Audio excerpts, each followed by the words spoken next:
The best benefit you have is critical to keep in retirement, but more important, if you go out early, there's only a certain way that you can keep that.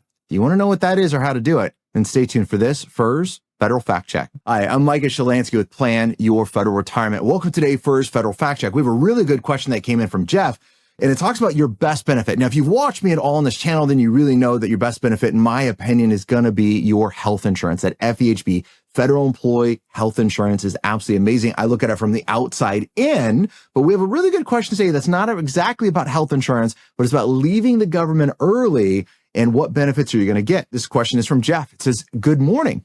Jeff here, wondering about having a postponed retirement. When does the paperwork need to be filled out? If I want to get the postponed retirement 2 years from now, and I'm actively working for the government now, when will I walk out the door? I do not have all the paperwork already in place. How difficult will it be for me to get this completed after leaving service? Thank you. All right, Jeff, a couple of things, and you're probably on top of this, so forgive me. Make sure you understand the difference in a postponed versus a deferred retirement. We do a whole video set on that we give out to you guys. It's really important to know it. The devil is in the details in this one, in getting the right benefits, keeping your health insurance. And if you mess it up, it's going to be permanent. And so it's also what that's talking about right there is your question. When do I fill this out? Boy, that's what we go through in the series. Now, I don't want to answer that question so lightly right here because there's a lot of details about when that's going to apply. So go and visit that series. Hopefully we'll put a link to it in the description for you. And go visit that series that we have and really kind of talk one by one about a postponed versus deferred retirement.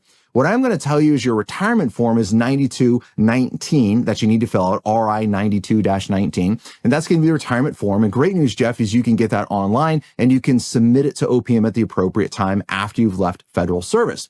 And now the question is, in my opinion, it's not just what form do you need to submit, what do you need to do right now? Right now, you need to make sure you're getting a copy of all of your SF50s, your notifications of personal action. You want all of those in your own personal record so that, God forbid, when you do separate from service, then later you do apply, if OPM doesn't have all of your records, you have a copy of those records. This is when I like to say when you're in, you're a guest, and when you're out, you're a pest, right? So right now is when you want to get a copy of that, copy of your pay stubs, copy of anything that ever got sent to OPM. Make sure you have those in your personal possession. Now, what do I mean by personal possession? Not your government computer, right? I want them either printed down or ideally on a flash drive or on a thumb drive in a personal device that you have that you're going to have access to after you leave federal service.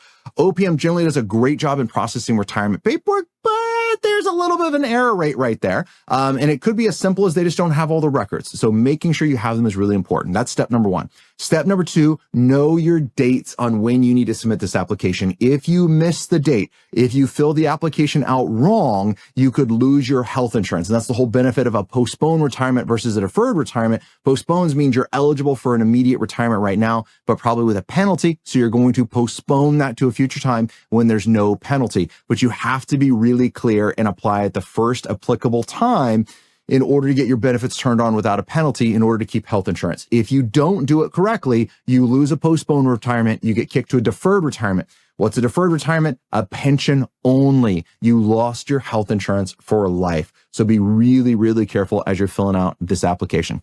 If you need more answers to questions like this, then make sure you jump on our website, planyourfederalretirement.com. Till next time, happy planning.